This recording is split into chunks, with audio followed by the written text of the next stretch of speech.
Dans cette séquence, nous allons aborder la notion de style de code.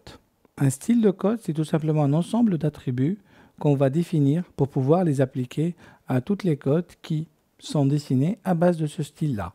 Si on regarde ici dans le petit menu, pour l'instant, j'ai le style ISO 25. J'ai une petite flèche ici qui me permet d'accéder à mon style de code. Pour l'instant, j'ai un style qui s'appelle ISO 25. Je vais pouvoir faire un nouveau style ou modifier celui-là. Je vais faire un nouveau. On va l'appeler style formation, qui est mon style de code. Je vais commencer par ISO 25 et je l'utilise à toutes les codes. Je vais faire continuer. Je retrouve ici des onglets. Ligne, symbole et flèche, texte, ajusté, unité principale.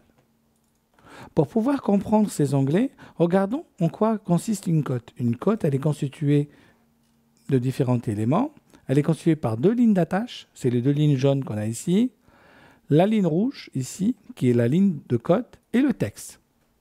Donc, si je reprends mon style ici, modifier, ligne. Il s'agit ici de la ligne de cote et des deux lignes d'attache. Au niveau de la ligne de cote, j'ai les possibilités de déterminer sa couleur, son type de ligne.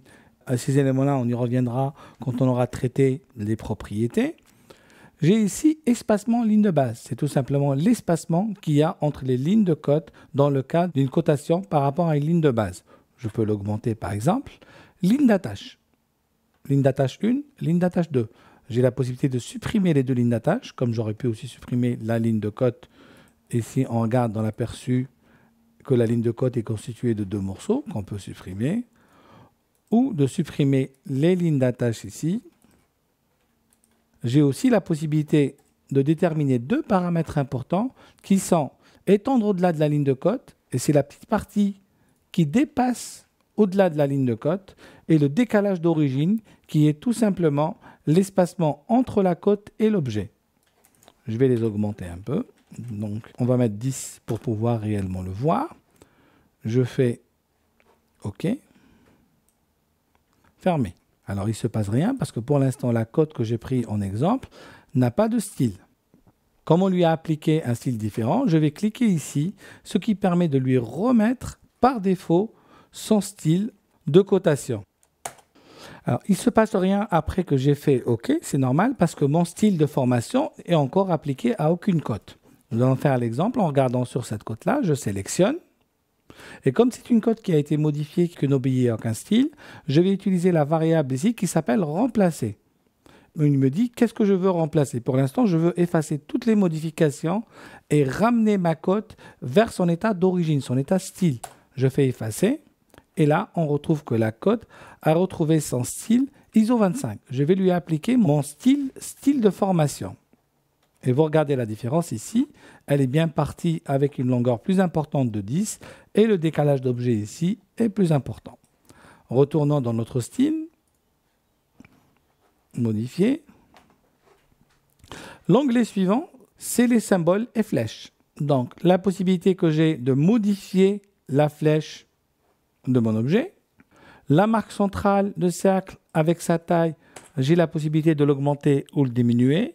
Les coupures de code qu'on a vu tout à l'heure, l'espacement de coupure que je peux aussi augmenter. Donc là, on va faire une marque à 5, une taille de flèche que je vais augmenter à 25 pour qu'on puisse réellement la voir. Je vais fermer et vous voyez bien ma marque en train de s'appliquer. Revenons au style. Je modifie toujours. Texte. Ici, j'ai la possibilité de choisir un texte.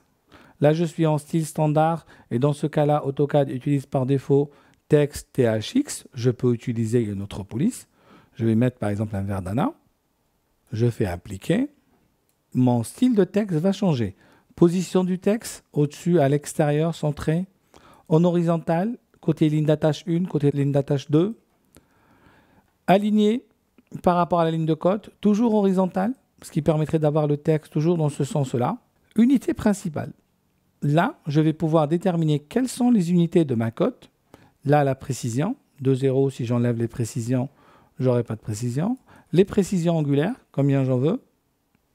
Un préfixe et un suffixe par rapport à la cote. Donc, c'est le texte de la cote. Si je rajoute avant le texte je vais taper avant tout simplement, et un suffixe après, j'aurai le texte de ma cote entouré de ces deux commentaires. Fermé.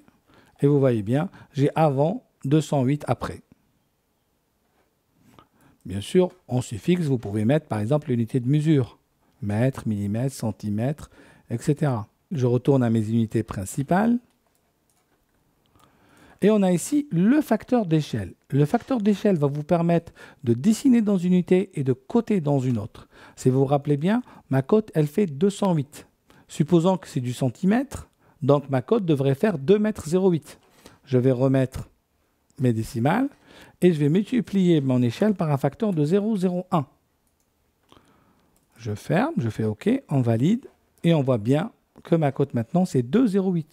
Même si la dimension réelle de mon objet, si je le mesure, elle est de 208. Vous voyez même que la mesure est de 208. Par contre, là, ma cote, elle est de 2,08.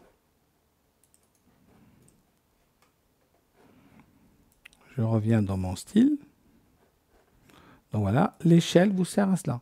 Vous pouvez dessiner en millimètres, côté en mètres, dessiner en mètres, côté en millimètres, tout simplement en intervenant sur l'échelle. On va la remettre à 1. La suppression de 0, en fin ou en avant, ce que vous voulez. Et les côtes angulaires avec le format, ou sinon, changer l'unité des côtes angulaires pour dessiner en degrés, minutes, secondes, en grades, en radians, etc. L'unité alternative, ça permet d'afficher une deuxième unité à côté de la première, entre crochets. Si on veut coter avec deux unités de dessin.